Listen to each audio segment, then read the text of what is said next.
الرحمن الرحیم، رمضان میں وزن کم کرنے کا طریقہ۔ جب ماہ رمضان آ جاتا ہے تو ہر قسم کے لوگ جو ہے وہ حرکت میں آ جاتے ہیں اور وہ مختلف ویڈیو وغیرہ جو ہے وہ ماہ رمضان پر بناتے ہیں۔ حالانکہ ماہ رمضان اللہ کا وہ بابرکت مہینہ ہے کہ جو انسان کو صحت مند بنانے کے لیے آیا۔ آج کی ریسرچ بتاتی ہے، بڑے سے بڑے ڈاکٹر بھی کہتے ہیں کہ اگر صحت مند ہونا ہے تو روزہ رکھیں۔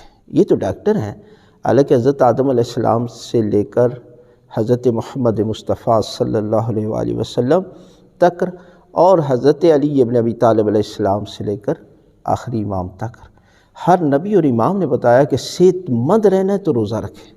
کچھ جب ہم ڈاکٹر کی بات کو فالو کرتے ہیں تو کیا ہم انبیاء اور معصومین کی باتوں کو فالو؟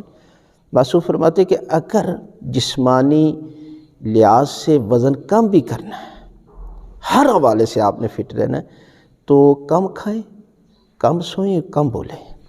اور جب ماہ رمضان میں روزہ کیا ہے؟ روزہ ہے عبادت کا نام۔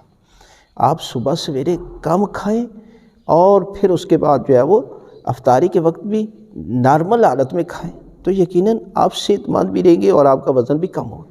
لیکن روزے کی حالت میں اس قدر سحری کرتے ہیں کہ 4-5 بجے تک تو انہیں ڈکار ہی کھٹے ڈکار آتے رہتے ہیں، اور پھر افطاری اتنی بڑی کر لیتے ہیں کہ بھینس کی طرح جو ہے نا، انہیں نہ عبادت میں کوئی لطف آتا ہے، نہ پھر جو ہے وہ سجدہ کرنے کے قابل رہتے ہیں، نہ رکوع کے۔ اور اس حالت میں ان کا وزن کم ہوگا؟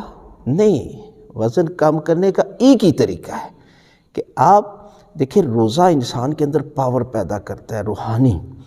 لہٰذا آپ صبح سویرے نارمل حالت میں، جس حالت میں آپ ناشتہ کرتے ہیں، ایک روٹی کھائیں اور اس کے ساتھ دہی وغیرہ کے ساتھ نارمل، اور شام کو جو ہے وہ بہترین جو بتایا گیا ہے کہ طریقہ کیا ہے کہ انسان کھجور کے ساتھ اور نمک کے ساتھ اور سادہ پانی استعمال کرے اور پھر روٹی کھا لے، تو یہ اس حالت میں انسان کا وزن کم ہو جاتا ہے۔